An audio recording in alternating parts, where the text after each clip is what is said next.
ज्ञानाय निर्धूत कलिलात्मने सालोकानां त्रिलोकानां यद विद्यादर्पणायते यद विद्यादर्पणायते। बोलिए देवादिदेव तीर्थंकर भगवान महावीर स्वामी की जय। रत्नकर्ण सावकाचार जो कि आचार्य समंत भद्र स्वामी ने चौथी शताब्दी में, दूसरी से चौथी शताब्दी के बीच इस महान ग्रंथ का प्रणयन हम सभी श्रावकों के आत्म कल्याण के लिए किया और इसमें प्रथम अधिकार की चर्चा चल गई। प्रथम अधिकार सम्यक दर्शन अधिकार, और सबसे अधिक बल उन्होंने सम्यक दर्शन को दिया। माने सम्यक ज्ञान का प्रकरण भी बहुत कम है इसमें। सम्यक ज्ञान में उन्होंने 5 ज्ञान, उसके भेद प्रभेद नहीं गिनाए, 4 अनियोग की बात बता के आगे बढ़े। क्यों? क्योंकि उनका अभिप्राय था कि पहले सम्यक दर्शन हो श्रावक को, सबसे पहला काम है, उसके बिना गाड़ी आगे बढ़ेगी नहीं। मोक्ष महल की प्रथम सीढ़ी है, तो सम्यक दर्शन को लेकर के उन्होंने बहुत सारी बातें इसमें कही। आगम के अनुकूल जो सम्यक दृष्टि जीव होता है, उसका जीवन कैसा होता है, वो क्या विचार करता है, उसकी दृष्टि कैसी होती है, ये सारा विधि विधान आप जब तक सम्यक दर्शन का स्वरूप नहीं समझेंगे तब तक वो समझ में नहीं आएगा। दृष्टि में परिवर्तन बहुत आवश्यक है, और दृष्टि में परिवर्तन कैसे होगा, उसका कौन सा उपाय है जिससे दृष्टि में परिवर्तन हो सकता है। मैं ऐसा मानता हूं कि स्वाध्याय ही उसका उपाय है जिससे दृष्टि में परिवर्तन, क्योंकि इससे समझ विकसित होती है। हम चीज को पढ़ते हैं, समझते हैं। श्रावक के 6 आवश्यक गिनाए गए हैं: देव पूजा, गुरुपास्ति, स्वाध्याय, संयम, तपः और दानं चेति गृहस्थानाम 6 कर्माणि दिने। इस विषय पर पहले उसके नाम गिन लेते थे, फिर बाद में धीरे धीरे धीरे ये विचार हुआ कि आखिर ये 6 आवश्यक क्यों कहे श्रावक, क्या कारण है। आप तो समझ गए 6 बताए हैं, क्या ये 6 आवश्यक प्रतिदिन करणीय हो सकते हैं? प्रतिदिन करणीय, और आवश्यक शब्द का क्या अर्थ होता है? अवश्य करणीय मिति आवश्यक, अवश्य ही, माने उसमें अब कोई 19-20 का चक्कर नहीं रहेगा, उसमें नानुकुर नहीं चलेगी, बाकी तुम करो मत करो, लेकिन ये तो अवश्य निश्चित करने लायक है। इसमें कहीं ऑप्शन नहीं है कि इसका विकल्प नहीं है कि इसके अलावा कुछ और कर सकते। ये तो जरूरी करना है, और जो करना हो करो। हो सकते हैं वैसे तो बात नहीं हो सकता। मैं वही कह रहा हूं, जो जिनेंद्र भगवान के दर्शन करने मंदिर आता है उसके 6 आवश्यक हो जाते हैं। आप अगर विचार करो ना, देखो मैं घटाता हूं उसको। मंदिर दर्शन करने आए तो देव पूजा है ना, और अगर कोई वहाँ मुनिराज हैं, कोई गुरु हैं, उनकी उपासना की, लेकिन गुरु पूजा भी करते हैं। पूजा में मान लीजिए वहाँ विराजमान नहीं है और साक्षात अरिहंत परमात्मा को परम गुरु कहा है, तो वो देव तो हैं लेकिन परम गुरु भी हैं, तो गुरु की उपासना भी हो गई। देव पूजा, गुरु उपासना। और स्वाध्याय, जब आप बैठते हैं तो कुछ न कुछ हमको जिनवाणी का अध्ययन करना चाहिए। जिनेंद्र भगवान के जाएंगे, कोई बैठ के नहीं पढ़ता है ना, तो दीवालों पे इतनी चीजें लिखी रहती हैं कि लोग उसको पढ़ते हैं। मैंने मैं मिनिमम वाली बात कर रहा हूँ, एक श्लोक पढ़ लिया, एक गाथा पढ़ ली, कोई दोहा लिखा है पढ़ लिया, है ना, संसार का चित्र देख लिया, अशरण भावना देख ली, अनित्य भावना, वो सब लिखी रहती है, तो नमोगान पढ़ ही रहा है। तो एक प्रकार से वो कुछ न कुछ पढ़ता भी है। जिनेंद्र भगवान के आलय में आकर के अज्ञानी नहीं रहता, कुछ न कुछ उसको कैसे न कैसे ज्ञान होता है। तो उसका क्या स्वाध्याय भी वहां पर, देव पूजा, गुरु उपासना, स्वाध्याय। अब 2 प्रश्न है, संयम और तप कैसे हो रहे हैं, यहां आने से कैसे हो रहे हैं। अब जब आप जिनेंद्र भगवान के आलय में आए, जिनालय में आए, तो उतने समय के लिए आपने पंचेंद्री के विषय भोगों का त्याग किया। संयम पल गया। पंचेंद्री के विषय भोगों का, इंद्रिय संयम और प्राणी संयम। यहां आकर के कोई आप जीव हिंसा तो कर नहीं रहे, जो घर में करते हैं वो यहां नहीं करते, तो उतना इन प्राणी संयम भी हुआ और हम तमाम तरह के विषय भोगों से बचते हैं, अपने आप ऑटोमेटिक बच जाते हैं, घर में रह के नहीं बच पाते। तो यहां बच जाते हैं तो आपका इंद्रिय संयम भी होता है, उतनी देर के लिए सही, लेकिन इंद्रिय संयम भी होता है। और जब हम भगवान जिनेंद्र भगवान के दर्शन करने आते हैं तो हम कुछ ना कुछ पुंज लेकर के आते हैं ना, कुछ अर्घ लेकर आते हैं, कुछ या कोई गुल्लक में चढ़ाते हैं, तो अंश मात्र भी दिया तो आज के दिन का दान भी उसमें हो गया। अगर आपने किसी को कोई चीज समझा दी वहां तो ज्ञान दान हो गया। अगर मुनिराज आए हैं आपने आहार दे दिया वहीं पर तो आहार दान हो गया। कोई औषधि हो रही है तो सब तरह के दान को भी, पैसे का भी करना हो तो वहां पर गुल्लक है, कुछ है, कहते कुछ नहीं तो 10 रुपया 1 रुपया कुछ भी उसने डाला तो उसका तो भले ही छोटे रूप में, लेकिन एक जिनालय आने से षट आवश्यक का पालन हो जाता है। अब उसमें एक प्रश्न ये है, मैंने एक चीज सोची इसमें कि देव पूजा गुरुपास्ती बोला, लेकिन उसमें शास्त्र क्यों नहीं डाला उन्होंने? देव शास्त्र गुरु की पूजा होती है ना 3, तो उनको देव पूजा गुरुपास्ती ना करके देव शास्त्र गुरुपास्ती बोलना चाहिए था, है ना, लेकिन नहीं बोला उन्होंने। क्यों? क्योंकि जिनवाणी को अर्घ चढ़ाना उसकी पूजा नहीं है। सरस्वती देवी का अर्घ बोल करके चढ़ा देना ये उसकी पूजा नहीं है। उसकी पूजा तो है उसको अध्ययन मनन करके उसका चिंतन कर। इसलिए उन्होंने उसके लिए अलग ऑप्शन रखा है कि सरस्वती की पूजा, ज्ञान की पूजा जो होगी वो तो आपके स्वाध्याय से होगा, इसलिए उसको बल देने के लिए अलग से उसका ऑप्शन रख दिया। तो अब आप एक देखो, हाँ इसमें 4 दान, 3 दान तो हो गया, अभय दान कैसे देंगे? अभय दान भी, मंदिर की बात है। हाँ मंदिर में अभय दान हो रहा है। जैसे आप एक तो अभय का अनुभव कर रहे हैं खुद, और जगत के प्रति क्षमा का भाव भी विकसित होता है कि सबके अपराधों को मैं क्षमा कर रहा हूं, तो आपने दूसरों को भी अभय कर दिया ना, तो ये अभय का दान हो गया। यानी ये भाव भी मन में, भगवान जिनेंद्र भगवान की प्रतिमा देख करके जो मन में क्षमा आदि भाव प्रकट होते हैं, उससे क्या, ये चिंतन जब व्यक्ति करेगा, मान लीजिए स्वाध्याय कर रहा है तो चिंतन करता है क्या किसी के प्रति वो करना, तो एक प्रकार से वो अभय का दान कर रहा है और उतनी देर तो कर ही रहा है। हाँ, अभय खुद के लिए। और अभी जैसे यहाँ रह करके किसी को दंड नहीं दे रहा, राजा भी यहाँ आता है तो इस समय कोई ऑर्डर निकाल रहा हो दंड देने का, किसी को कुछ कर रहा हो, मंदिर में तो नहीं देगा ना, तो उतनी देर के लिए तो उसने सब जीवों को अभय का भी दान कर दिया, है ना। हाँ, शत्रु से भी जय जिनेंद्र कर ली, ऐसा हो गया ना। तो अंश मात्र में भी भले ही, लेकिन जिनेंद्र भगवान के दर्शन करने से षट आवश्यक का पालन हो जाता है। माने आप और उसमें गहरा गहरा विचार करेंगे ना तो हर चीज के बारे में पता लगेगा। और मैं एक चीज और कहना ये चाहता हूं कि स्वाध्याय को लेकर के बहुत गहरी मीमांसा की जा सकती है, उस पर आप बहुत गहन चिंतन मनन कर सकते हो आप स्वाध्याय को लेकर। जैसे मैं कई बार ये भी कहना चाहता हूं कि स्वाध्याय के 5 भेद हैं, वाचना, पृच्छना, आमनाय, धर्मोपदेश, है ना, ये सारे भेद हैं, सब हैं, वो उसके अंग हैं कि भाई ये भी होता है, इसमें भी होता है।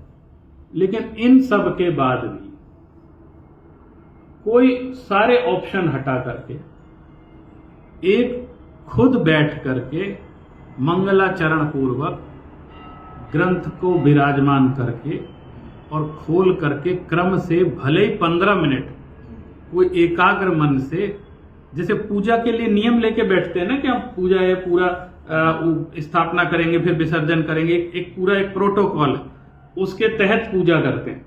तो वैसे ही उसका स्वाध्याय करके, फिर जिनवाणी स्तुति करके, विनय करके, जाप देके उसको वापस विराजमान करें। माने ये एक उसका प्रोटोकॉल है, इसको स्वाध्याय मानता हूं मैं। सुनने को भी नहीं मुझे लगता है कि उतना बड़ा स्वाध्याय है।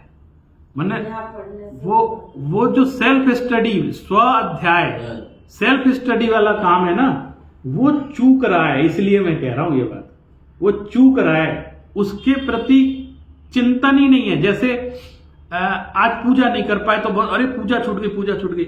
आज अभिषेक नहीं कर पाए तो अभिषेक छूट गया, अभिषेक छूट गया। ऐसे बहुत चिंता होती है हर चीज की। अरे आज मेरा ये नियम नहीं हुआ, और हर चीज के प्रति बहुत मन में बहुमान रहता है।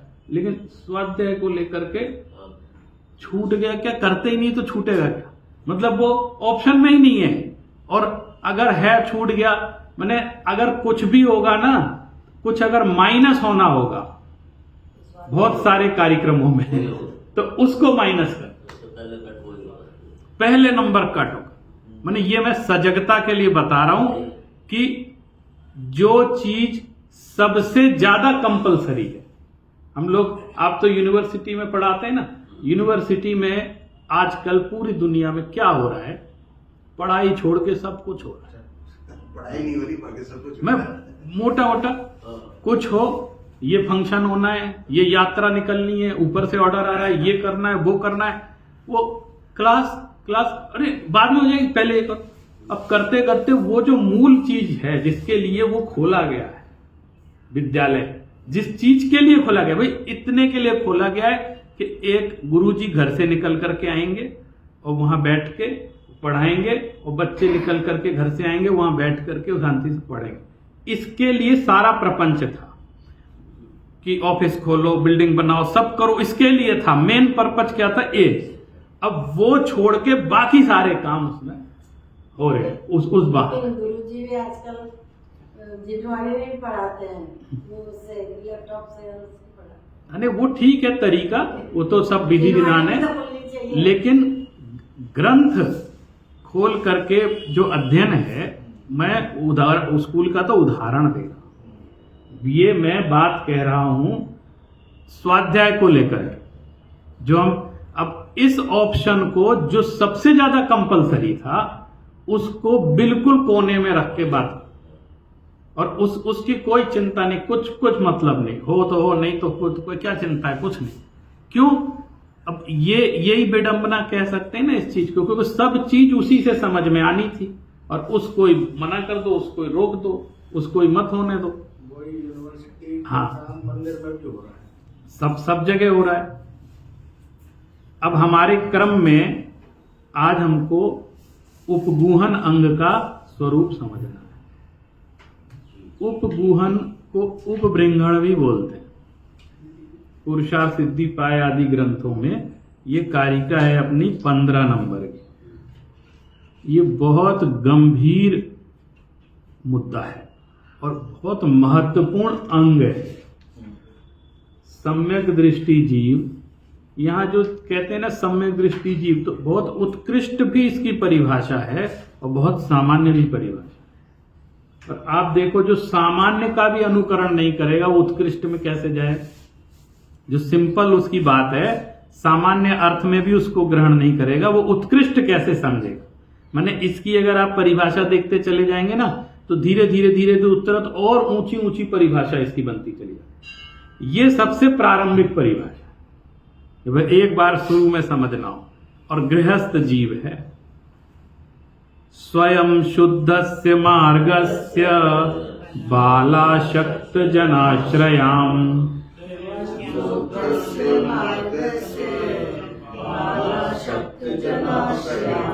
वाच्यताम यत् प्रमार्जन्ति तद्वदन्त्युपगूहनम्।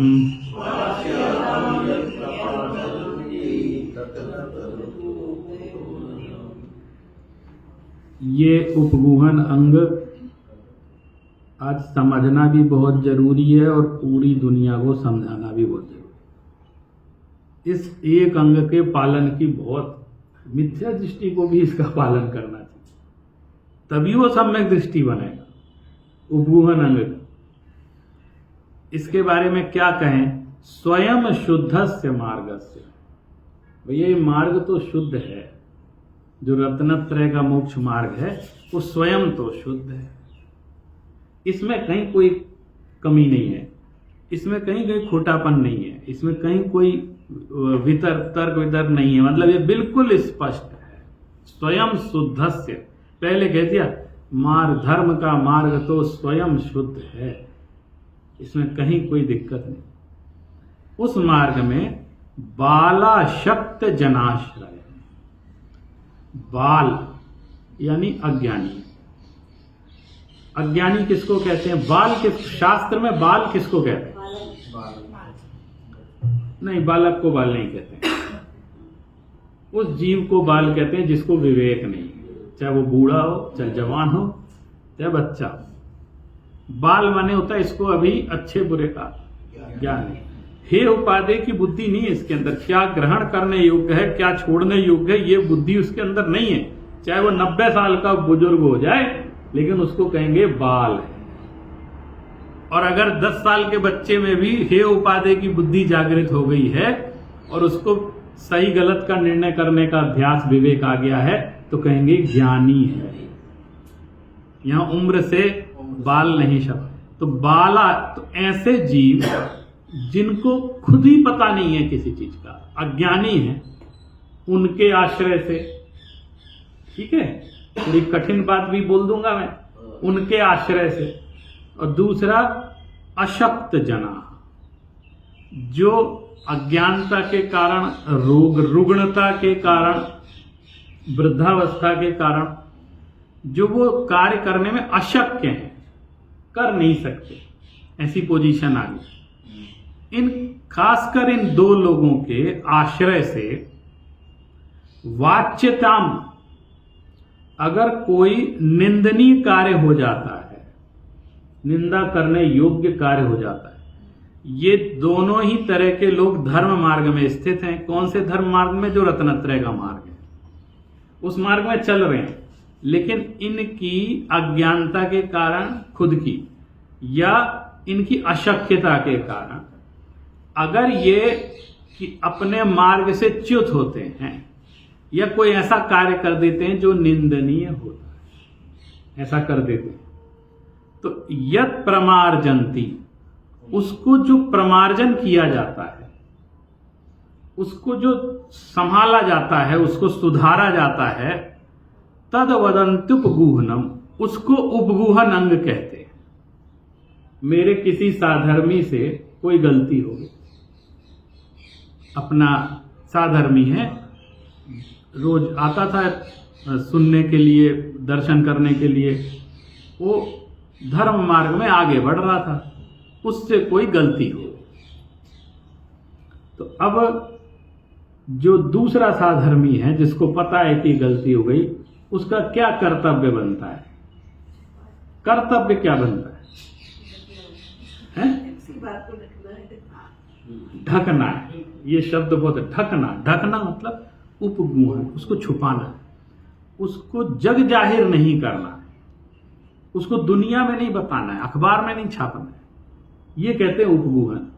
उसको छुपाना, अच्छा कहें ये तो हम तो सच, कई लोग ऐसे होते हैं, हम तो सब सच बोलते हैं, जो है सो है, यहां ऐसा हुआ मैं तो बताऊंगा, मंच पे बताऊंगा, मैं तो छापूंगा, मैं तो बोलूंगा, सबको बताऊंगा, क्योंकि हुआ ऐसा दिखा है मुझे, ऐसा बोलूंगा।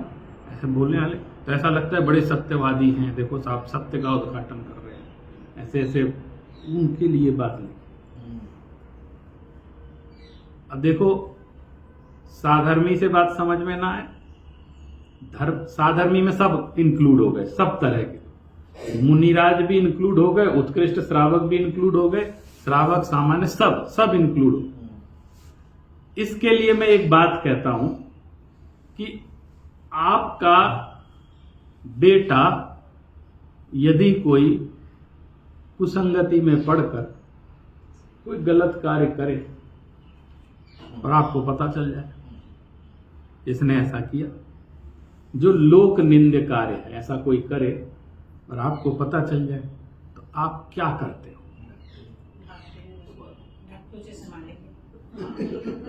दो चीज बोली ना आपने, तो क्या आप उसको मोहल्ले में बताते हो कि मेरे बेटे ने ऐसा किया? नहीं। क्या आप उसको अखबार में छपवाते हो इसने ऐसा किया? मैंने उसको सुधारने का क्या तरीका? यदि उसको सुधारना चाहते हैं तो कोई और आके कहेगा कि आपके बेटे ने ऐसा किया, तो क्या बात करते हो, वो ऐसा कर ही नहीं सकता, हमने देखा है किया है ना? उसके बाद भी उससे तो हाँ नहीं भरेंगे, नहीं नहीं तुमने किसी और को देखा हो, कुछ ऐसी बात नहीं। वहां पे फिर घर में दरवाजा बंद करके क्यों, तुमने ऐसा क्यों किया, और उससे कारण पूछेंगे, उसका निवारण करेंगे, उसको ढकेंगे, उसको संभालेंगे। ये ही कार्य साधर्मी के साथ भी करना चाहिए। अगर उसको अपना समझते हो, जिसको हम अपना समझते हैं ना उसके साथ ऐसा करते हैं, और जिसको हम अपना नहीं समझते उसमें तो मौका खोजते हैं। कितने ही महान आदमी हो आप, कितने उत्कृष्ट से उत्कृष्ट कार्य कर रहे हो, लोग आपकी एक गलती की प्रतीक्षा में रहते हैं। ये एक मिस्टेक करे और मैं उसको पब्लिश करूं, एक मिस्टेक। आप भले ही आप देवता हो, लेकिन दुनिया उसको उपकार नहीं मानेगी कि आप बहुत अच्छा काम कर रहे हैं। आपने कोई औषधशाला खोल दी, कोई अनाथालय खोल दिया, आप सब कर रहे हो, दान कर रहे हो, तब खूब यश कीर्ति हो रही, लोग खुश नहीं हो रहे, उनसे सहन नहीं हो रहा है। तो वो एक मिस्टेक, ये कहीं तो गलती करेगा, या इनकी संस्था में कुछ गलती होगी, तो वो पकड़ो अपन, तो इनका सारा चौपट वहां। एक प्रसिद्ध वाक्य है कि जिसका काम खराब ना कर सको उसका नाम खराब ना करो। मैंने द्वेष है ना, अब काम तो बिगाड़ नहीं पा रहे हैं, क्या करें हम? तो बोले तो ऐसा करो, कुछ ऐसी चीज खोलो, इसका नाम खराब, इसका अपयश करो। क्यों? क्योंकि उसका नाम खराब होगा तो उसका काम खराब, फिर बाद में उसकी यश कीर्ति खत्म हो जाएगी। तो ये जो दृष्टिकोण है ये द्वेष का सूचक है। जो मेरा, जिसको हम अपना मान, इसका मतलब आप साधर्मी को अपना नहीं मानते हो। जो अपना होता है ना उसके प्रति तो ये दृष्टिकोण होता है कि हम बाहर से बचाते हैं और घर में समझाते हैं, ये दो काम करते हैं। तो इसी तरह साधर्मी का भी इस तरह का ख्याल आना चाहिए जो मोक्ष मार्ग में लगे हुए हैं। अगर उनसे कोई 19-20 उनकी चर्या में, उनके बोलने में, या उनकी किसी क्रिया में, किसी भी चीज में कोई उनकी अज्ञानता और अशक्यता के कारण, कई बार ऐसा होता है युवा अवस्था में हमने ये नियम ले लिया और धीरे धीरे धीरे धीरे प्रसिद्धि हो गई कि साहब ये वाला नियम पालते हैं, और धीरे धीरे धीरे रुग्ण हो गया शरीर और अशक्यता आ गई, वृद्धा, और वो नियम नहीं पल रहा। तो देखो साहब, देखो ये बड़े वो करते थे कि हम तो 108 वंदना करते हैं और अब एक भी नहीं कर पाते हैं, है ना, बहुत अपने आप को क्या समझते, ऐसा करके उसका उपहास उड़ाना, क्योंकि अशक्य हो गया। पहले उसने नियम लिया था मैं रोज ऐसा करूंगा, अब नहीं कर पा रहा है, तो लेकिन वो मार्ग तो गलत, उन्हें गलत नियम तो नहीं लिया था, वो काम तो ठीक था ना। और एक बात है इसके साथ, जगत बहुत स्थूल बुद्धि का होता है। कोई व्यक्ति कोई निंदनीय कार्य कर दे तो जगत उसको दोष नहीं देता है, उसके धर्म को दोष देता है।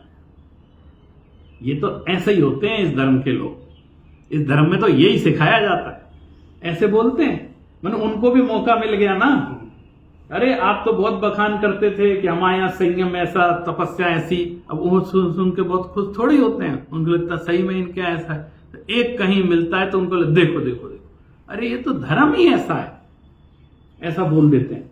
इसलिए इन्होंने कहा स्वयं शुद्ध से मार्ग से, वो मार्ग स्वयं में तो शुद्ध है, वो चलने वाला व्यक्ति गलत हो सकता है, धर्म गलत नहीं हो सकता। कहते हैं ना पाप से घृणा करो, पापी से नहीं। तो उसका अर्थ क्या होता है कि पाप गलत है, और पाप नहीं होता तो ये पापी कैसे होता? तो आपको तो पाप कार्य से चिंता करनी चाहिए कि पाप कार्य ना हो, और यदि किसी व्यक्ति ने कर दिया है तो वहां पर हमको बहुत संतुलन से विचार करना चाहिए। एक इसमें कथा आती है क्षुल्लक जी की, वो आपने सुनी होगी। वो क्षुल्लक जी को माने किसी को पता चला कि एक सेठ जी का 7 मंजिल का मकान है और ऊपर उन्होंने पार्श्वनाथ चैत्यालय बनाया है और उसके ऊपर वहां पे एक वैडूर्य मणि जो दुर्लभ है वो रखा हुआ है। तो किसी ने चैलेंज दिया कि वो हमें चाहिए, तो एक ने कहा मैं ला सकता, तो उसने कहा कैसे लेंगे, वहां तो सुरक्षा भी है, सब है। तो एक तरीका है सबसे अच्छा, पहले विश्वास जीतो, सुरक्षा सब धरी रह जाएगी, पहले विश्वास जीतो, क्योंकि दुष्टों से तो बचा जा सकता है, अपनों से बचना बहुत कठिन है। तो उन्होंने पहले विश्वास जीतो। तो उन्होंने कि ये तो जिन भक्त है, जिनेंद्र भगवान का भक्त है, उनके जो साधु होते हैं उनका भक्त है, तो उसने शुल्लक जी का वेश धारण करके उस गांव में, उस नगर में पहले अपनी प्रतिष्ठा बनाई। तो वो आकर के उनकी वंदना करने लगे, बोले हमने भी एक चैत्यालय बनाया, बोले जरूर दर्शन करने लगे, दे गए, दिखाया सब, तो बस। और उनको लगा कि ये बहुत भरोसेमंद है, उनके भरोसे बोले अब आप चैत्यालय में ही रहो और इसको संभालो थोड़ा, और मुझे समुद्र यात्रा पर जाना है, मैं आऊंगा 1-2 साल बाद। तो वो निकल गए और गांव के बाहर जाके कहीं रुक गए, रात्रि हो रही थी तो रुक गए कि भाई सुबह फिर चलेंगे। तो वो उसी समय उसने कहा वेट मत करो, और उसी समय वो मणि लेकर के वो छुल्लक वहां से रवाना। अब लोगों ने देख लिया, कोतवालों ने देख लिया, क्योंकि वो वैडूर्य मणि जो है वो इतना चमकता है कि छुपाओ तो भी चमकता है। तो लोग पीछे पड़ गए, पुलिस चोर चोर कह के पीछे पड़ गई। अब वो गांव के बाहर जाके छुपा, जिस घर में छुपा वो उसी सेठ जी वहां पे रुके हुए। अब उनको समझते देर नहीं लगी कि क्या हो गया। तो कोतवाल आए कि साहब वो चोर आया है आपके पास, वो हमने देखा है, वो वहीं घुसा है। उनका देखो क्या, बोले हाँ ठीक है, ये मैंने ही मंगवाया है इससे, ये जो छुल्लक जी आए थे इनसे ही मैंने ही कहा था कि मैं वहां रुकूंगा तो आप इसको वहां से ले आना। तो इसमें कोई चोरी वाली बात नहीं, आप चोर चोर कह के हमारे साधु का उपहास मत करो। तो उन्होंने फिर क्षमा याचना की, बोले हमें नहीं मालूम था, चले। अब इनको तो पता है चुरा के लाया, फिर समझा के उनको डांट डूट के भगा दिया। अब उन्होंने क्या किया, ये इस अंग में क्यों प्रसिद्ध हुए, क्योंकि ऐसे समय में उनको लगा कि ये जिन धर्म के रत्नत्रय पर चलने वाला साधु, भले ही वेश धारण किया है, नकली है, लेकिन अभी हाल ये पूरे जगत में विख्यात होने वाला है कि इस मार्ग के जो संयमी जीव होते हैं वो चोर होते हैं, ऐसा पूरे जगत में विख्यात हो जाएगा। बाकी तो सब ठीक है, तो मुझे तो मिल ही गया।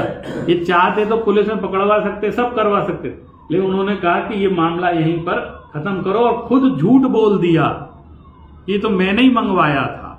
उनकी भावना में क्या था, उपगूहन अंग था। उसको जैसे सब लोग, सबको अभी पूरी जगत में, पूरी दुनिया में, वर्तमान काल में कुछ ज्यादा ही, कुछ हो जाए अखबार में छापो, चैनल पे दिखाओ और सबको बताओ ये हो रहा है। हाँ, सबसे पहले उसको कुछ पता नहीं है, नकली धकली कुछ भी आ रहा हो, असली हो चाहे नकली, इसका विवेक नहीं है, और फैलाओ, नहीं फैलाओ, आप नाम मत लो किसी का, सब फैलाओ। और वो चीज जो 20 साल पहले घटना हुई थी आज भी आप देख सकते हो, क्या मिर्च मसाला जो भी हो सकता। और आप क्या, अच्छा चलो आपका ये तर्क है कि हम सुधारने के लिए कर रहे हैं, तो बताओ सुधर गया? आप 25 साल से 50 साल से कर रहे हो, सुधर गया? स्थिति तो और खराब होती जा रही है। आप कैसे कह रहे हो कि सुधर गया? आपने जो पर्पज बताया है सुधरने का, इस किसी चीज को जग जाहिर करने से, मैं वही बात आपसे बोलूंगा, आप ऐसा करो, उस बेटे की बात को जग जाहिर करो, सड़क पे बुला के उसको पीटो सबके सामने, तो डरेगा, सुधरेगा? नहीं सुधरेगा, और ढीठ बन जाएगा। वो जो थोड़ा बहुत भय है ना, वो भी खत्म हो जाएगा अपराध, और वो कहेगा अब तो जो बदनामी का ही डर था सो तो हो ही गई है ना, तो अब लो और खुल के करेगा, तो वो बच्चा सुधरेगा नहीं।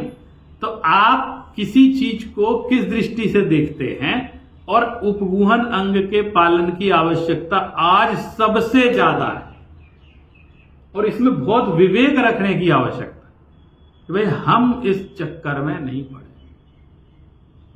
आप कंफर्म भी नहीं कर सकते किसी चीज को, क्योंकि अब तो फेक दुनिया है ना सारी, तो डिजिटली देख के परेशान हो रहे हैं, इसको भेजो उसको भेजो।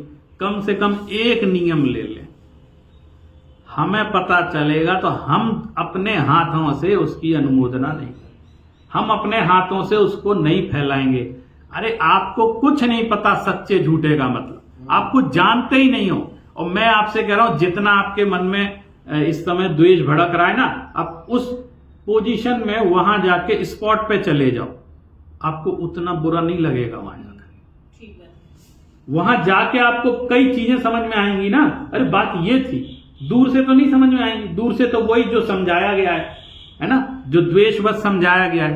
तो एक तो आंख नाक कान खुले रखकर विचार करना चाहिए, आंख बंद करके कोई चीज पे भरोसा नहीं करना, और खासकर अपने कर्म बंद का भी विचार करके काम करते। हमें क्या पड़ी, दुनिया कर रही तो करती रहे, हमें नहीं करना, हमारा सपोर्ट नहीं है इसमें।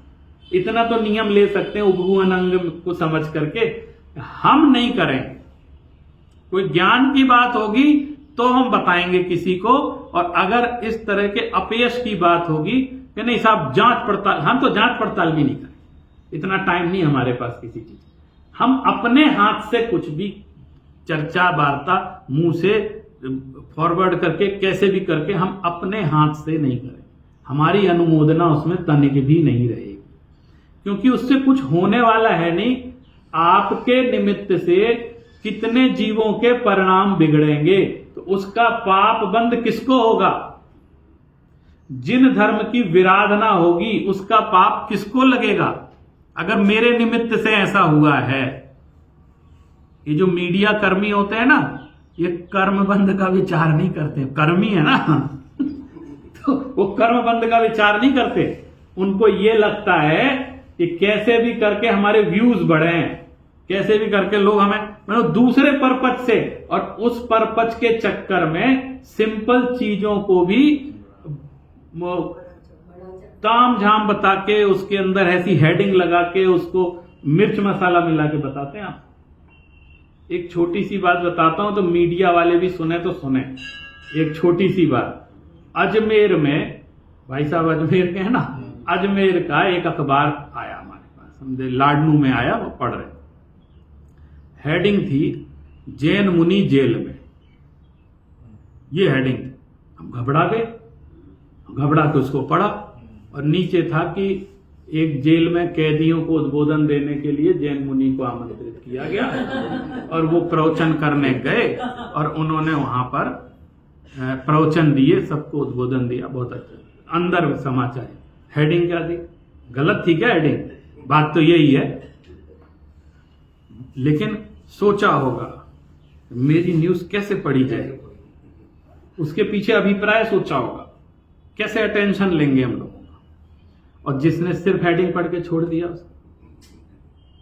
पढ़ते हैं हम कहां न्यूज पढ़ते हैं, पूरी अखबार तो पलटते हैं, कोई स्पेशल हो तो देखते, नहीं तो हेडिंग पढ़ के छोड़ देते हैं। सब लोग यही करते हैं, कोई आपके बहुत इंटरेस्ट या काम की चीज होगी तो अंदर घुस के देखते हैं, नहीं तो हेडिंग पढ़ के छोड़ते हैं।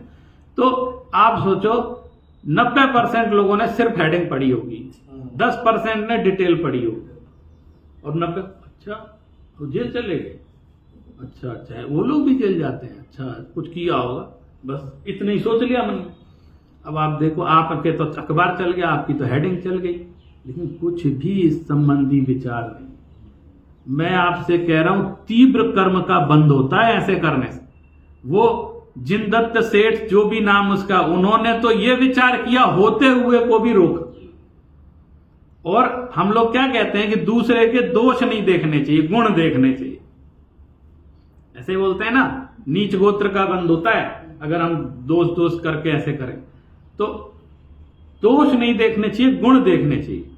यहां उल्टी रामायण है कि दोष नहीं हो तो भी उसको दिखाते हैं ताकि उसकी महिमा मिटे, माने उसकी महिमा मिटे। वो कोई अच्छा काम कर रहा है तो वो दोष अगर नहीं है तो फेक दोष क्रिएट करके उसको जगत में दिखाते हैं, ताकि उसका जो बहुमान लोगों के मन में बना है, उसको सुन रहे हैं, उसको समझ रहे हैं, वो भी हट जाए। अब बताओ इसमें कितना तीव्र पाप कर्म का बंध होता है। माने अपना हित भी सोचो, ये दूसरे के कल्याण की बात नहीं है। ये इसलिए कह रहा हूं कि उपगुहन अंग के बारे में और जो परिभाषाएं शास्त्रों में आई हैं उसमें ये आया है जो सिर्फ अपने गुणों की वृद्धि आत्मशुद्धि को देखता है, अन्य धर्मों को नहीं देखता, उसको छुपाता है। और बहुत गुण है, लेकिन मेरा आत्म कल्याण इसमें क्या है, उसने ये देखा। आप देखो मेरा लाभ क्या हुआ ये बताओ। भाई साहब जगत में एक चीज चलती है, अनपढ़ हो गंवार हो चाहे कितना ही ज्ञानी व्यक्ति हो, वो कुछ भी काम करे वो ये देखता है इसमें मेरा क्या फायदा हो। ये देखते हैं ना जगत में कैसा भी हो, बिल्कुल पढ़ा लिखा ना हो चाहे कितना ही पढ़ा लिखा हो चाहे कुछ, उससे कोई मतलब नहीं। ये जो मैं कर रहा हूं, मैंने ये जो काम किया, ये जो मैंने किसी की सहायता की, मैंने ये किया, इसमें मेरा क्या फायदा हो। तो क्या फायदा चाहिए आपको? सुकून, अरे सुकून फुकून नहीं, ये कितने बच्चे मेरे, ये मूल द्रव्य दृष्टि है। द्रव्य दृष्टि रहती सुखी, पर्याय दृष्टि नहीं रहती, द्रव्य दृष्टि रहती। मेरा क्या फायदा, उसमें मेरा क्या फायदा। ऐसे ही जो मुमुक्षु जीव होता है, निस्वार्थ भाव से सिर्फ उसको अपने कल्याण की चिंता है, वो ऐसे स्थान पे इसमें मेरी आत्मा का क्या हित है। मैं प्रधानमंत्री बन गया, इतना बड़ा पद मिल गया, मुझे खुश होना चाहिए, लेकिन जो सम्यक दृष्टि, इसमें मेरी आत्मा का क्या हित है। अगर आत्मा का हित हो तो ठीक है, नहीं तो ये भी बेकार है। माने वो जितने भी दूसरे चीजें हैं उसको ढकेगा, उसको अपने ऊपर हावी नहीं होने देगा, ये उपगुहन करेगा। मेरे बहुत पैसा हो गया, मैं चक्रवर्ती हो गया, मेरा साम्राज्य बढ़ गया। भरत चक्रवर्ती करे, अरे क्या हुआ, मैं तो दिव्य ध्वनि नहीं सुन पा रहा हूं भगवान की, मेरा आत्म कल्याण रुका हुआ है। वो रो रहा है, मैंने उसके अंदर का दर्द है, दुनिया जय जयकार कर रही है, आप तो ऐसे हो गए ऐसे हो गए। इस सम्यक दृष्टि के अंदर की जो, क्योंकि उसने शेष चीजों को ढक दिया है, उसने सिर्फ ये विचार किया है मेरी आत्मा की विशुद्धि कितनी। कल मापदंड हर तरह का है, उत्कृष्ट जीव बहुत विशुद्धि की जरूरत है, और हम कहते हैं सामान्य जीव को ये विचार करना चाहिए ये काम करके क्या मेरी कसाय मंद हुई, 1% 2% कुछ हल्का फर्क पड़ा तो फायदा हुआ, नहीं तो कोई फायदा नहीं, है ना। मैंने सिद्ध चक्र मंडल विधान किया, जिनेंद्र भगवान की पूजन की, अष्टानी को सब हुआ, पूरा हिसाब किताब सब खर्चा कितना हुआ आए गए सब हो गया। अब अंत में फाइनल क्या, जो मैं पहले था उसके बाद में क्या मेरे अंदर, मेरे स्वरूप में, मेरे गुण में क्या कुछ वृद्धि हुई, क्या मैंने अपनी आत्मा को कुछ ज्यादा जाना, क्या मेरे आत्म परिणामों में विशुद्धि हुई, क्या मेरे कषायों में मंदता हुई, ये प्रश्न पूछेगा वो फाइनली। अगर इतनी सी भी फर्क पड़ा तो सब सफल रहा, नहीं तो क्या, तो हर साल करते होता रहे क्या, तो वो उसमें क्या फर्क पड़ा। मेरी जो इनर डेवलपमेंट है मेरा, वो कुछ आगे बढ़ा क्या? अगर बढ़ा, इतना सा भी बढ़ा तो सब करना सफल हो गया, सार्थक हो गया। और नहीं बढ़ा तो ठीक है, अगले साल फिर कोशिश करेंगे, देखेंगे। माने वो आउटपुट, आउटकम्स बोलते हैं ना, तो आउटकम्स में वो उसकी उस पे ध्यान रहता है। अब मैंने विधान कराया, मेरा बहुत यश हुआ, सबने कहा बहुत धार्मिक हैं, इन्होंने पैसे भी खर्च किए, तो इसमें खुश हो रहे हैं, तो ये दूसरी वृद्धि में खुश हो रहे हैं। तो वो क्या करता है, सम्यक दृष्टि जीव उस वृद्धि को ढक देता है, होती रहे मुझे मतलब, मेरी आत्मा की विशुद्धि कितनी बड़ी। तो यहां उपगुण का अर्थ मैंने बताया ना, आत्म गुणों का विकास, उपबृंगण शब्द भी है, वो है आत्म गुणों का विकास, और उपगुहन माने ढकना। तो दोनों काम होते हैं, वो शेष गुणों को, शेष धर्मों को ढक करके सिर्फ आत्म विशुद्धि को देखता है कि इसमें मेरा कितना विकास। माने ये उत्कृष्ट परिभाषाओं में जब आप पुरुषार्थ सिद्धि उपाय पढ़ेंगे, समय सार पढ़ेंगे, तो धीरे धीरे इन परिभाषाओं का मूल उत्स समझ में आता है, और व्यवहार से वो ये कहता है कि हमारे जो साधर्मी भाई हैं, अगर इनसे किसी अज्ञानता के कारण कुछ हो जाता है तो हमारा ये पुनीत कर्तव्य है उनको समझाएं और उन क्रियाओं को, उन दोषों को जग जाहिर ना करें, उसमें अपना योगदान। सब कर रहे हैं, करने दो। आजकल ये और सब करते हैं तो सब कुएं में गिर रहे हैं, हम भी कूद रहे हैं। मैं नहीं, अपने तो अनुमोदना का भी है ना, हम तो अनुमोदना नहीं करेंगे, हम मतलब नहीं रखेंगे उस चीज से, हम कुछ नहीं बोलेंगे, हाँ ना कुछ नहीं, उसमें मतलब नहीं रखेंगे। इतना तो कर सकते हैं, मौन तो रह सकते हैं, मेरी तरफ से कुछ नहीं। तो उपगुहन अंग का यदि भाव हृदय में स्थापित हो गया तो आत्म कल्याण तो होगा ही, समाज में भी बहुत शांति रहेगी, अपने जिन धर्म की विराधना नहीं होगी और स्वयं शुद्धस्य मार्ग से, जो स्वयं शुद्ध मार्ग है उसकी भी जो जगत में अप्रभावना होती है, इसके कारण से उससे भी बचेंगे। मार्ग तो शुद्ध है ना। हमने कोई कहे वो तो ऐसा करते हैं, सब नियम नहीं है ऐसा, नहीं उनने तो ऐसा, अरे नियम नहीं है ऐसा। आप शास्त्र में लिखा हो कि ऐसा कर रहे हैं, ऐसा करना उचित है तो बताओ। तो आप धर्म को क्यों कलंकित कर, मार्ग को क्यों कलंकित कर रहे हैं? उस व्यक्ति ने गलत किया, उसको दंड मिलेगा, लेकिन उसके कारण वो मार्ग ही खराब है ऐसा कहना भी गलत है।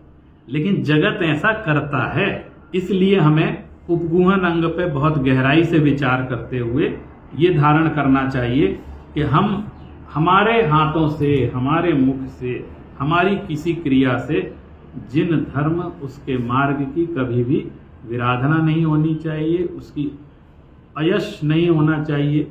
हमेशा उसके माध्यम से उपगुहन कुछ 19-20 हो तो उसको ढक करके जिन धर्म को मूल रूप से हमें बचा करके अवश्य चलना चाहिए। एक इसका अर्थ पढ़ करके फिर हम विराम करते हैं। यो जिनेन्द्र भगवान को उपदेश्यो वो रत्नत्रय रूप मार्ग है, सो स्वयमेव शुद्ध है, निर्दोष है। इस रत्नत्रय मार्ग के को अज्ञानी जन का आश्रय तथा को अशक्त जन करी निंदता प्रगट भई होए, ताही जो दूर करे, उसको दूर भी करना है, शुद्ध निर्दोष करे। वो दो काम कर रहा है, एक तो वहां से बचा रहा है और अंदर समझा रहा है, भैया समझ जाओ, देखो ऐसे नहीं होता। माने उसको प्यार से कहोगे तो सुधर भी सकता है, लड़ोगे तो नहीं सुधरेगा। बच्चे को भी समझा दो, प्रेम से समझाएंगे तो सुन भी लेगा। वो आप बिल्कुल ही हो जाओगे तो वो उल्टा जवाब देना शुरू कर दे। तो ये भी तरीका भी उसका ऐसा ही होता है कि भाई उधर से बचाया फिर इधर संभाला, ऐसे बैलेंस बना करके ताने उपगुहन अंग कहिए है ऐसा जानना। जिनेन्द्र भगवान का उपदेश हुआ 10 लक्षण धर्म रूप तथा रत्नत्रय, जो अनादि निधन है, जगत के जीवनी का उपकार करने वाला है, समस्त प्रकार निर्दोष है, को काहू याते अकल्याण नहीं होए है। ये अकल्याण किसी का नहीं होगा अगर इस मार्ग पर चलेगा। अरु को करी बाधा नहीं जाए है, ऐसा धर्म विषय को अज्ञानी के चूकनी के निमित्त तें तथा को शक्तिहीन के निमित्त तें, जो धर्म की निंदा होती होए ताकू दूर करे, आच्छादन करे, सो उपगुहन नामा अंग है। बोलो महावीर भगवान की।